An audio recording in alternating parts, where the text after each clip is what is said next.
Hey everybody, it's Ron Bass at Soar Personal Development. Here we are in Springfield, Missouri, another beautiful day in the Ozarks. Well, sort of a beautiful day. It's snowing and icy, but what the heck.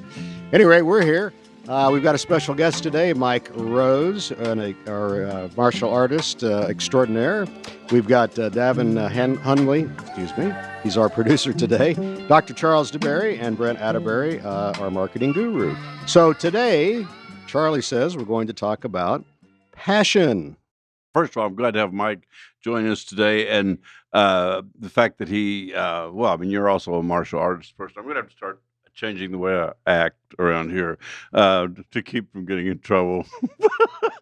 Anyway, okay, so we started talking about why people work about a week ago. We were talking about that, and I'm not sure we came into any conclusions, but we did come to the idea that a lot of people will start their own businesses, become what we call entrepreneurs and stuff. And as some of you know, I guess all of you know, I spent a long time in academia, and one of the things I taught was entrepreneurship, how to become an entrepreneur. Look, so we look at all the books about that, and they all list all the characteristics that a person needs to be a successful entrepreneur. And one of them is that you've got to be passionate. You got to be passionate about what you're wanting to do. And here is my question. It's the big question. What the hell does that mean? What does it mean to be passionate about your idea? Anyone got any ideas? Or is this just something we throw out and assume everybody knows?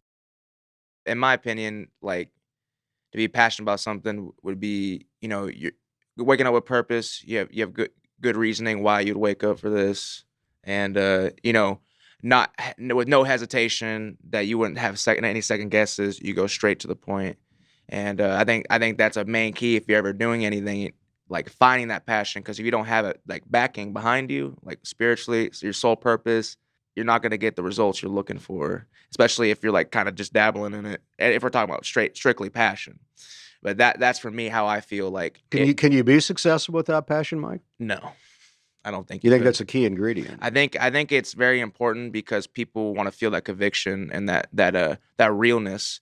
And I think anybody that's real or recognizes real, they would sense that. I think intelligent people or high IQ people would sense that. But I've seen some of your students that have athletic ability, but not necessarily low passionate, IQ, but they have certain or their passion, but they have some success in their skill level.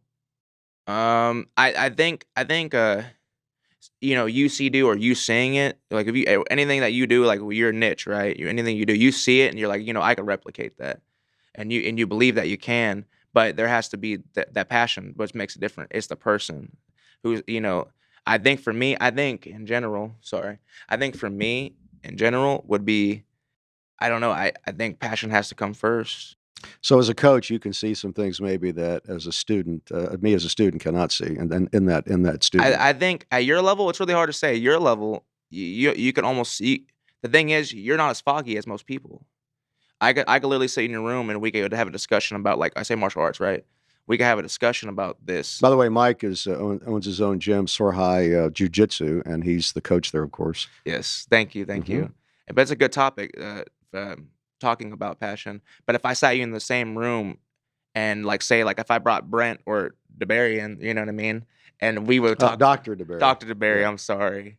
Excuse me. Don't hurt me. Heavy on the doctor. Yes. But if I brought you in the same room and we've already seen these things many times, our IQ becomes greater just because in the fact, not because we're smarter than them. We just have done it. Our passion has been there. We're trying to make them see our vision of passion. They already know we're passionate people because of our descriptions, our discussions of what we see. Like, we're like the pioneers almost.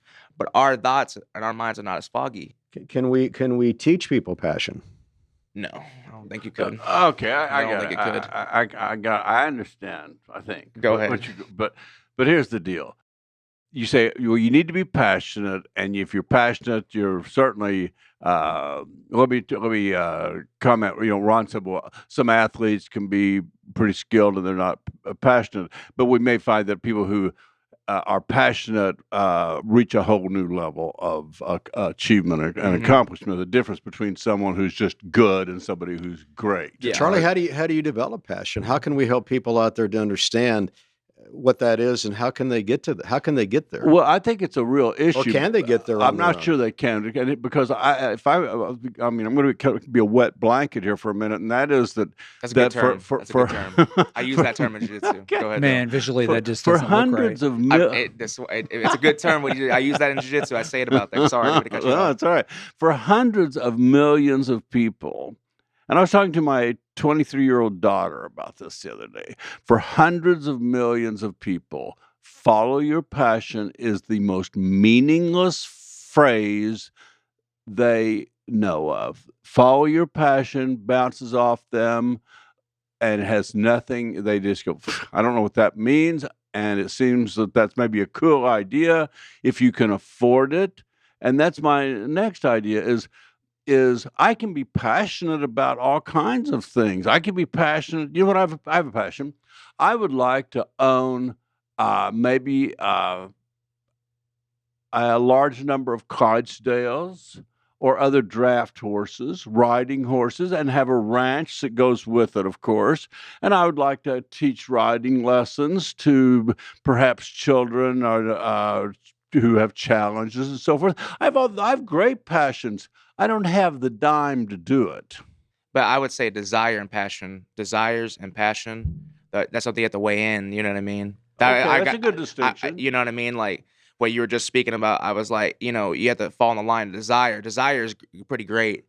I think you can teach someone a trade or a job that they can become passionate at. And they weren't passionate before. So you're not really teaching. What's the trigger? Passion. What is it that helps? It's different for everybody, but hypothetically, I've seen this happen over and over. I've seen people in sales organizations, when you show them how to sell and they get that big check, they want more, they're passionate, they go out, they work their tail off, but they didn't have that before. Addressing the people out there in the audience that are just sort of dead inside, that are looking to us to find some sort of inspiration. What can they do to light this fire? What can they do to find this passion? I can tell you from personal experience, there were many jobs that I have done over the years that I was not passionate about. I did it out of fear, or I had to support my family. By your means, and then yeah. I found something I was passionate about years later. So I think it is Time. they have to try things Well, until they time, find. when you say time, you mean over the course of time, trying different things until you find something that triggers you, like to find your passion? I think every human knows what they want to do. Deep down inside. Yes, I think as I soon as they don't. So find then it. is it a don't. I matter of just the disagree. fear? They're not willing to pull that trigger. They're not willing to take that chance to try something? Imagine a drug addict. A drug addict knows he wants to do drugs. Our executive producer is getting on to me. Dang. He's busting my chops. Dang. Pretend like you're singing. Okay, here we go. Hey, you Oh, don't want by the way, I that. forgot to You mention don't want Mike's that. also an accomplished. Keep it clean, though, Mike. Yeah, keep it clean. I forgot to no mention explicit. Mike is also an accomplished artist. He has his own music business, and he performs and records, and Thank you, that's sir. another one of his accolades. Thank you. I want to pick up on it. So Mike, he has several things. He's really, you are passionate about some things Yeah. you do. You also mentioned a minute ago that you thought time was a factor. Oh yeah. Yeah. Okay. So that's where I was talking about all the hundreds of millions of people. Yes. Sorry. Okay. Didn't Now, mean to cut you so off. you have those, and again, if I let me this is a quick example. One of my jobs early on was working at a plant that makes whiskey barrels, Mhm. and my job was to stand in one spot for 8 hours, and when a whiskey barrel lid would arrive in front of me, I was to hit it with a hammer. If it fell apart, it was a reject, and I threw it one way. If it stayed together, it was good, and I threw it the other way. I was quality control, all right? And so you could do that for 8 hours, all right? And then you were beat to hell tired. And you to think of what am I passionate about was to grab a six-pack, watch a television show, and go to bed because I was going to do it the next day. Now, I was young. I didn't have a family. I didn't have anything. I could quit that job, and I did. But I nudged the guy beside me who looked like he had some strange look in his eye. And he was an older guy. And I nudged him one day and I said, "How long have you been doing this?" And he looked at me and said, 40 years. Oh my gosh. 40 years of this man's life. Now, this guy is what I'm calling you. Let me one more thing. The FedEx example. Young men, this is a thing, a big deal now. They go into FedEx. They make good money. Good money. What is good money? Good money for a young man, $50,000 a year in this area of the world, okay? And make $50,000 a year, and they are young and healthy, and they can do it. They do it for a few years.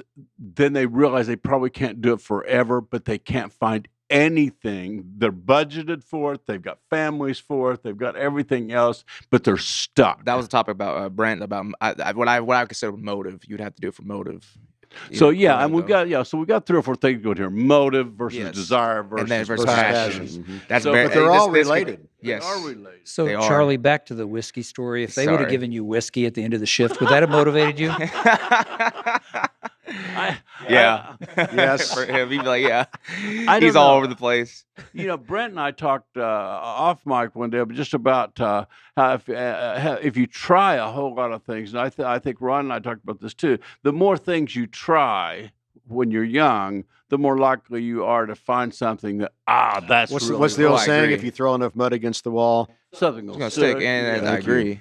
I agree. Yeah. So but back to the audience that's listening today. right. If you're struggling and you don't know what's up, what to do, where to go, how to find your passion, how to find your desire, you know what? Try different things. Try jujitsu. Try opening up your own company. Try going to the gym. Somewhere along the line, if you keep pulling that trigger every single day, you're going to find Consistency. something that's going to make you happy, and then pursue that going forward. But That's my suggestion. But Ron, agree. and I agree, that's a great idea. But I'm talking about there's also a message in here for the guy who can't just go, gee, honey, I'm going to quit my job and start my own jujitsu, business. I mean, he just can't. He can't do Or that. be a student is what I'm suggesting too. Be a so student of the art. You're saying go, yeah. So I think that's the thing we can focus is how do you. Fitness is a big part of everything, mentally and physically.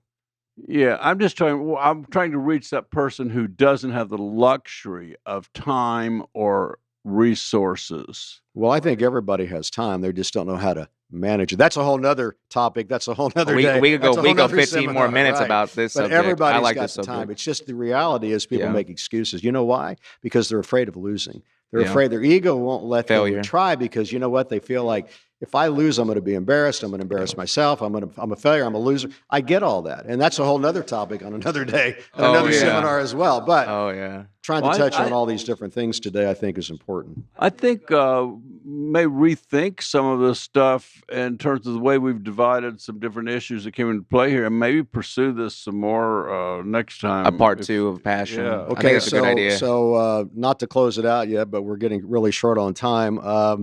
I just want to make a couple of points here. Check out our YouTube channel, which is Soar High Personal Development, and listen to our podcasts. All of our podcasts are uploaded there. We also have a Facebook page, which is called Answers for Your Life. That's the numerical number 4, Answers for Your Life. And then we also have a website, Answers for, with the number, answersforyourlife.com. Charlie's got a number of blogs on that website that are very informational and very inspirational as well. And speaking of inspirational, Charlie, what's our topic for next week? Well, I think we'll probably go ahead and pick up on some look at passion a little differently. Look at passion from a few different angles. So we're going to talk about passion. I agree. More And, on I mean, I passion. think Okay. there's so many different Get more opinions about it.